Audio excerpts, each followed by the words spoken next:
The sky is about to change forever, and the Book of Enoch tells us exactly what to look for. The institutional church spent centuries burying this ancient text for its accounts of fallen angels and bloodthirsty giants, but they missed the most dangerous part of the manuscript, a cosmic calendar hidden deep in its chapters, a precise set of celestial signs involving the sun, the moon, and the stars that acts as a literal countdown to the second coming. According to the ancient patriarch who walked with God, these signs aren't symbolic metaphors for priests to interpret. They are physical, astronomical events playing out in our sky right now. And here is what nobody is talking about. The real trigger for the end times isn't an earthly war or a political treaty. It's a mathematical alignment in the heavens, kept hidden from the public for over 2 millennia. By the end of this video, you'll understand exactly why the modern church doesn't want you looking at the stars and what's really approaching. We'll start with the one revelation that sent early religious leaders into a panic. To understand what is happening above our heads, we need to look at the one section of Enoch that the Vatican and early church councils tried hardest to erase. Most people who discover the Book of Enoch focus entirely on the Book of the Watchers, the 200 fallen angels descending on Mount Hermon, the Nephilim, the ancient drama of angelic rebellion. But there's a massive section of the text scholars call the Astronomical Book, spanning chapters 72 through 82. It doesn't deal with earthly giants, it deals with the architecture of the universe. In these chapters, Enoch is taken on a journey by the archangel Uriel, the guardian of the cosmos and the angel of luminaries. Uriel doesn't hand Enoch spiritual platitudes, he gives him hard, calculated data, the exact mechanics of the celestial bodies, the hidden gates at the edges of the earth where the sun and moon rise and set, and a flawless 364-day solar calendar that aligns with the divine will. This is where the suppression begins. If you control time, you control the masses. The lunar calendar used by the religious elite in Second Temple Judaism required human observation.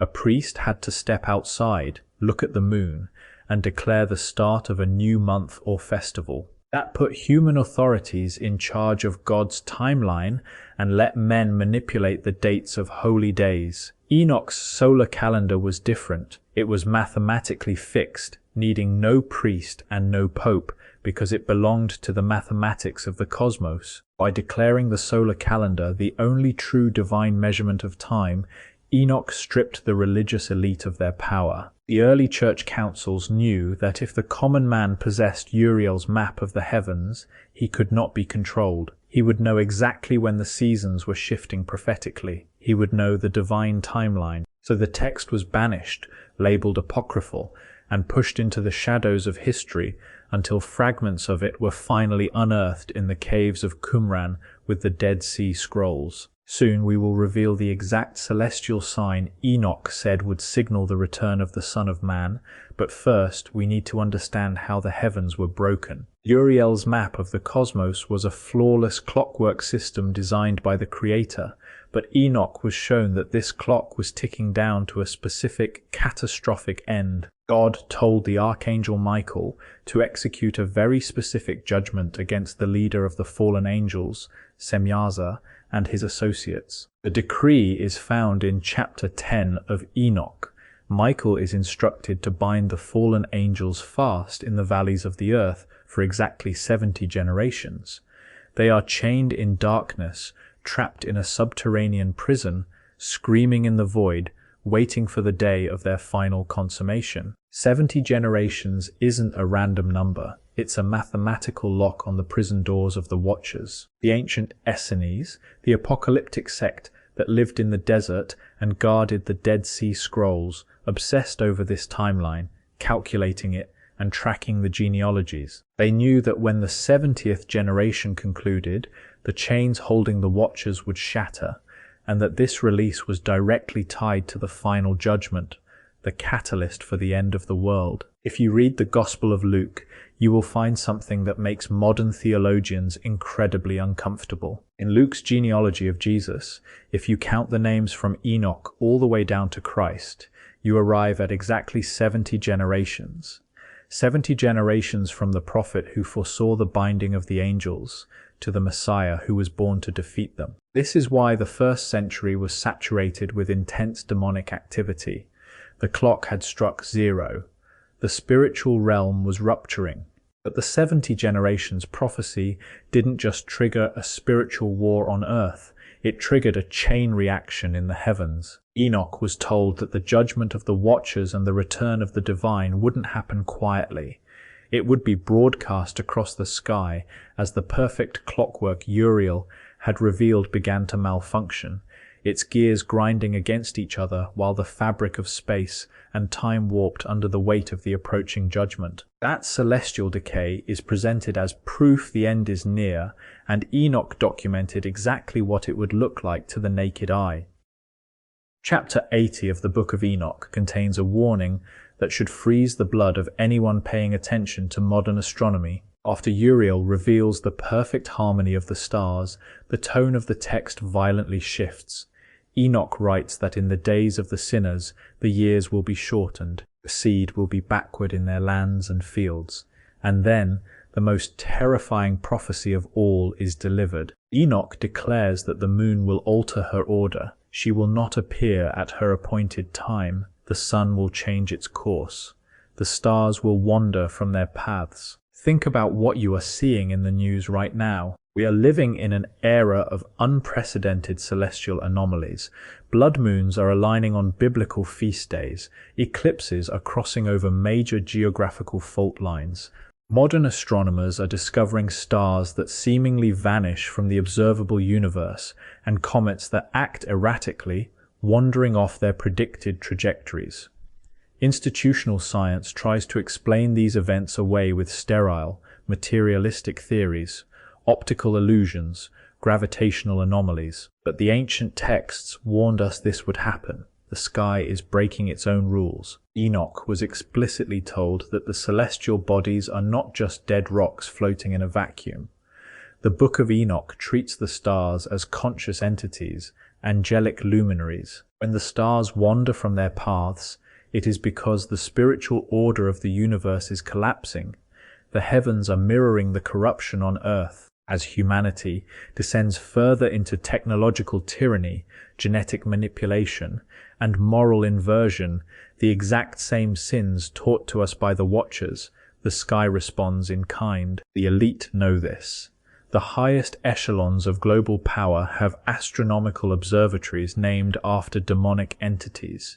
They track the movement of the stars with an obsession that rivals the ancient Babylonian priests. They aren't looking for aliens. They're watching the clock, monitoring the exact celestial decay that Enoch prophesied, because they know it means their time is almost up. Most people think the second coming will happen out of nowhere, a sudden trumpet blast on a random Tuesday.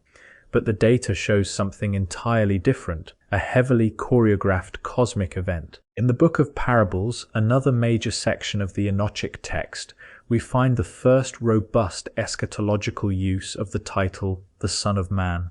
This is the exact title Jesus used for himself more than any other. Enoch sees the Son of Man sitting on a throne of glory, a throne that existed before the sun and the signs were even created. This is a pre-existent cosmic judge, and his arrival is not a quiet infiltration. It is a violent astronomical invasion. The signs in the sun and the moon are the warning sirens of this invasion.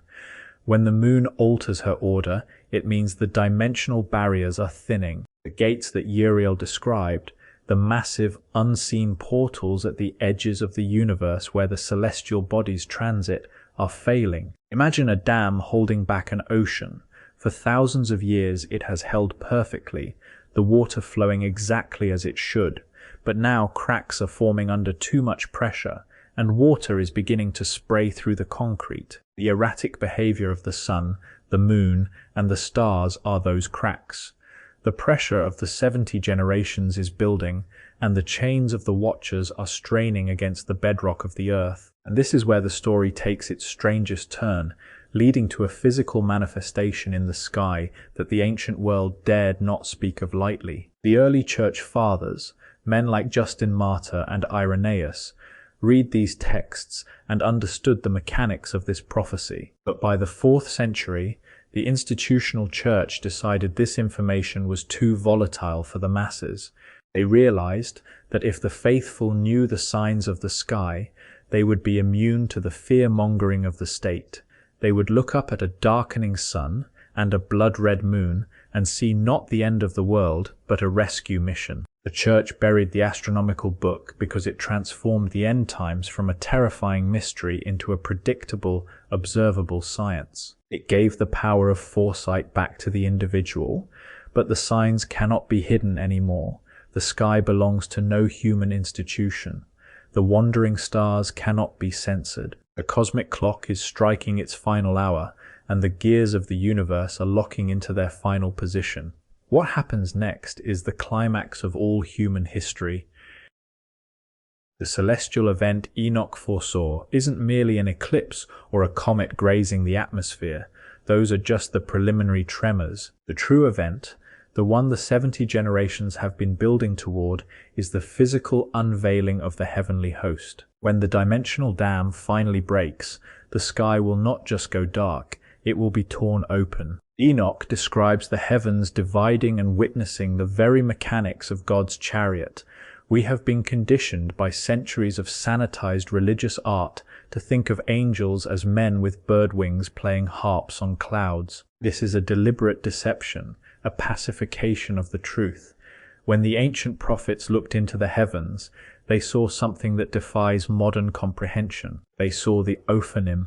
The Ophanim are the wheels within wheels, colossal, intersecting rings of celestial fire covered in countless unblinking eyes, the living engines of the divine chariot, astronomical in scale. When Enoch and Ezekiel describe these entities, they're struggling to find human words for cosmic machinery. These aren't localized beings, they're planetary scale phenomena. The Book of Enoch tells us that the second coming is directly tied to the manifestation of these celestial structures. The return of the Son of Man is an overwhelming physical display of cosmic supremacy. When the moon finally alters her order completely and the stars wander from their fixed gates, it is because the Ophanim are entering our airspace. The gravitational and electromagnetic disruption caused by the arrival of the throne of glory will physically warp the Earth's atmosphere. This is why Jesus himself, echoing the exact prophecies of Enoch, warned that the powers of the heavens will be shaken. The heavens are not empty space, they are a battlefield. For 2,000 years, the institutional church has taught a passive, muted version of the end times, stripping out the cosmic war, removing the watchers, erasing the 70 generations, and hiding the Astronomical Book. They reduced the greatest invasion in the history of the universe to a polite, theological metaphor. But the Book of Enoch survived, preserved in the high mountains of Ethiopia and safeguarded by isolated monks who understood the cosmos was filled with divine messages. They knew the celestial events we witness aren't random collisions of matter. They are signs from the Creator, the language of God written across the night sky. The 70 generations have passed. The chains of the fallen ones are breaking. The spiritual entities that taught mankind warfare, witchcraft, and genetic manipulation are driving humanity into its final, destructive frenzy. The world looks exactly as it did in the days of Noah. The conditions are perfectly aligned. The elite know that their hidden empire, built on the suppressed knowledge of the Watchers, is about to be violently overthrown. They're building underground bunkers, pouring billions into space defense programs, trying to fortify themselves against a threat they know is coming from the stars. But there's no bunker deep enough to hide from the Son of Man. When the celestial alignment reaches its climax, the sky will roll up like a scroll. The blazing wheels of the Ophanim will fill the horizon. The sun will be eclipsed, not by the moon, but by the overwhelming light of the approaching throne. The judgment delayed for 70 generations will be executed in a single earth-shattering moment. Every suppressed truth, every hidden manuscript, Every buried prophecy will be vindicated in the sight of all mankind. The universe is not winding down, it is waking up, and the event that was written in the stars before the foundations of the earth were laid is finally here. You are not just looking at the stars anymore, you are looking at the intricate, vibrating gears of a divine clock that has been counting down since the days before the flood. For centuries, you were told the sky was just empty space, a cold vacuum devoid of meaning, and that the ancient texts describing cosmic wheels and wandering stars were primitive myths from people who didn't understand science. But the exact opposite is true. The ancient prophets understood the mechanics of the universe far better than modern materialists do. They knew that the physical sky and the spiritual realm are intimately connected. The celestial anomalies we are witnessing today are not random scientific curiosities. They are the structural failing of the boundary between worlds. They are the physical proof that the 70 generations are complete, the watchers are active, and the Son of Man is preparing to breach the atmosphere. The real question isn't whether the sky is going to change, it's whether you're spiritually positioned to survive it when it does. The arrival of the throne brings ultimate justice, but it also brings unprecedented wrath upon a corrupt world. And this connects to something even bigger that most people completely miss. The Book of Enoch doesn't just give us the timeline of the end. It explicitly tells us who will be protected when the chaos begins. If this interested you, this other video goes even deeper into the exact spiritual criteria required to survive the final days. The Book of Enoch says the Antichrist can't touch certain people, and it names the specific reason why. Click the video on your screen right now to uncover the hidden truth that could literally save your life.